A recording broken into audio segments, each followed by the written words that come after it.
Вы смотрите программу «Актуальное интервью», в студии Дарья Короленкова. Здравствуйте. Начало августа – это этап, когда уже можно подводить предварительные итоги кормозаготовительной кампании и делать первые прогнозы.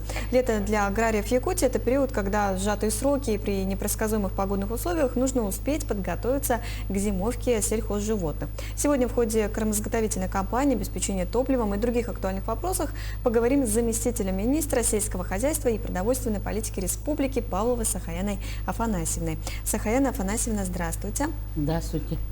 Вот погода Якутии всегда вносит свои коррективы, как мы знаем, да, в работу аграриев. В июне даже в некоторых районах выпал снег, а в центральных, наоборот, наблюдалась засуха, да, и еще и сильные дожди. Как это повлияло вообще на посевы сельскохозяйственной культуры и сенокосные работы? Природно-климатические условия Республики Саха-Якутия являются всегда суровой.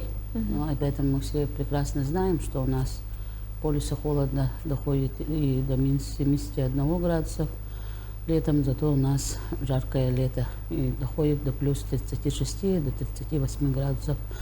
И этот год у нас получился такой необычный год для аграриев.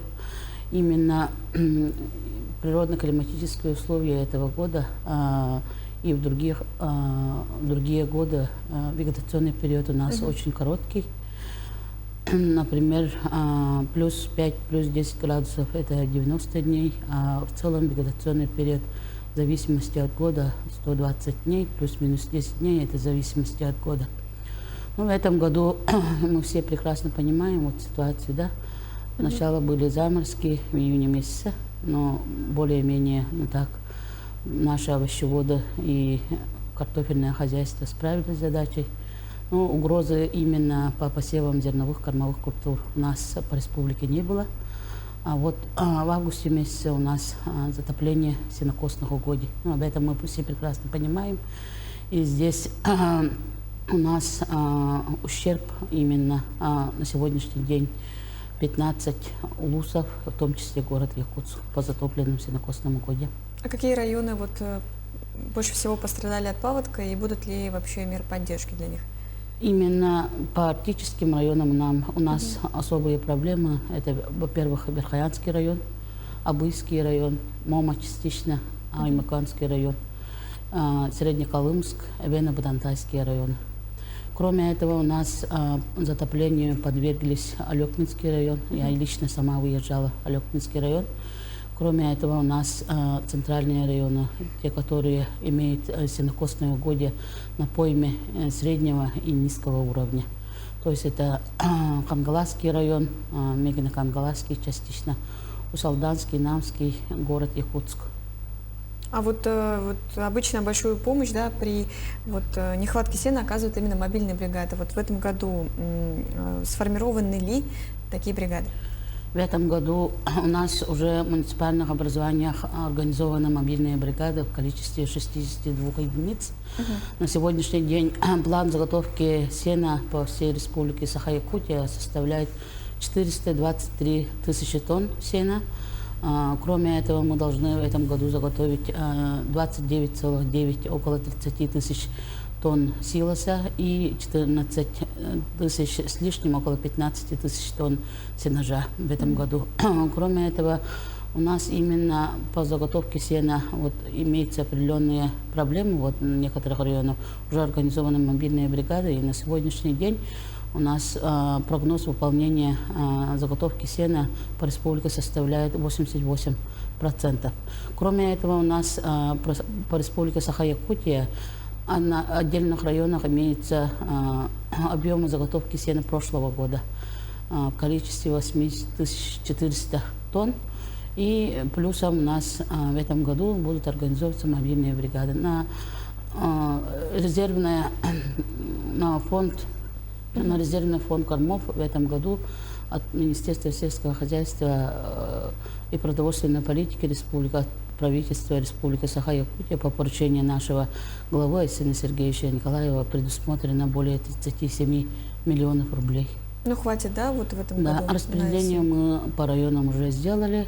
Департамент растениеводства при Министерстве сельского хозяйства. Это от количества поголовья крупного рогатого скота на местах и от количества поголовья лошадей. Еще вот и один острый вопрос – это обеспечение топливом, да, аграриев. А удалось ли обеспечить вот сельхозтоваропроизводителей топливом в полном объеме вот в этом году?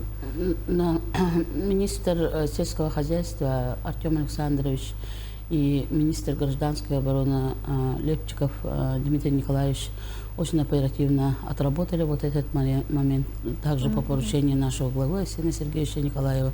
Поэтому мы уже, аграрии, получили второй транш. При первом транше нам топливники совместно с гражданской обороной для сенокосных работ выделили 844 тонн горюче-смазочных материалов, то есть дизельного топлива. Кроме этого, мы получили второй транш.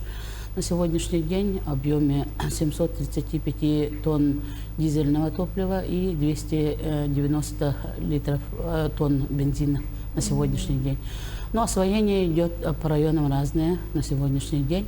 И первый транш мы освоили на 75%, а второй транш в работе у нас в районах. Сахайна Афанасьевна, вот и в прошлом году еще был установлен рекорд, да, именно по производству молока за последние 6 лет. Какие вот вообще, какие сейчас прогнозы по заготовке молока? Именно по заготовке молока в этом году тоже тенденция хорошая. Заготовлено в этом году сырого молока более 35 тысяч тонн на местах. То есть это составляет в процентном соотношении 65% от общего объема. Но есть и лидеры, которые на сегодняшний день перевыполняют свои планы. Это Чурапчинский район, в частности, 87%. Намский район 84%, Мильнинский район 84%, Кобяйский, Ленский, Алекминский и Сунтарский район. Вот Минсельхоз Якутии еще несколько лет последовательно, как мы знаем, внедряет цифровые технологии, да, мониторинг вообще полей. Какие вообще инновационные решения вы именно считаете самыми перспективными именно для сельского хозяйства, да, республики, вот именно в ближайшие 2-3 года, да, учитывая климатические изменения и текущие вот экономические, так сказать, вызовы?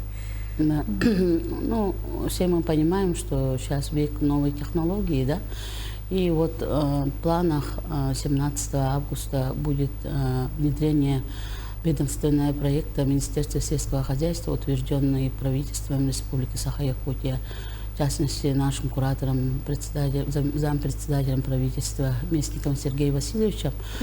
Вот этот проект называется «Цифровая агрокарта». Здесь мы должны вот в рамках вот этой работы, мы работу уже проводим, начали работать 2024 года и совместно с 9 организациями разного уровня, в том числе это наши ученые Якутского научно-исследовательского института сельского хозяйства, доктор биологических наук Чурусов Михаил Михайлович участвует. Кроме этого участвует наш единственный вуз, Арктический государственный агротехнологический университет.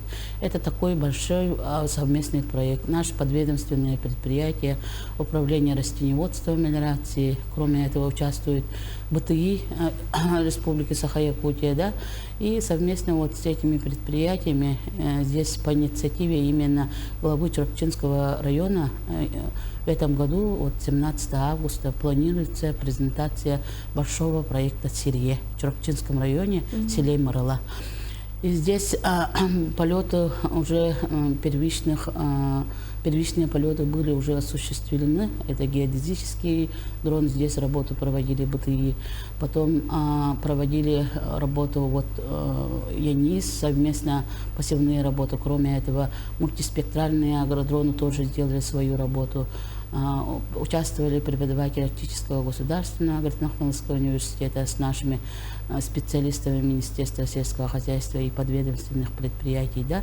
И здесь оцифровку делают специалисты СУФУ совместно со студентами и ряд институтов, которые непосредственно принимают участие. Поэтому мультиспектральный дрон облет уже сделали 2 раза, 3-й подход мы уже должны сделать. И здесь благодаря этому при внедрении цифровизации вот этого цифровой агрокарты мы уже должны знать точно, сколько у нас сенокосных угодий, сколько зарегистрированных сенокосных угодий, пастбищных угодий, пашин и тому подобное. И последний момент, то, что мы в этом году, вот презентация как раз вот тоже число будет 17 августа, в Черкчинском улусе будут летать уже непосредственно агродронов, которые в будущем будут выносить удобрения, гербициды, пестициды и такого рода минеральные жидкие удобрения и так далее.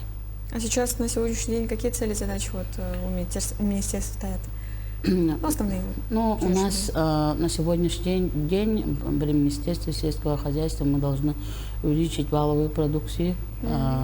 Здесь у нас вышел 28 марта 2024 года стратегический указ главы, и именно по части кормопроизводства мы должны увеличить посевную площадь до 70 тысяч гектаров. У нас на сегодняшний день, в прошлом году, в 2024 году у нас посевная площадь составила 54 тысячи гектаров, и благодаря вот внедрению новых проектов и работе вот на местах, слаженной работе, да, мы в прошлом году достигли показателей 58 тысяч гектаров. И до 2030 года мы должны достичь до 70 тысяч гектаров в этом направлении. И в целом по направлению именно сельского хозяйства мы должны увеличить валовую продукцию на 1,5 раза. Спасибо, Сахарина Афанасьевна, что сегодня к нам пришли и рассказали такую важную информацию. Спасибо. Это была программа «Актуальное интервью». До встречи в эфире.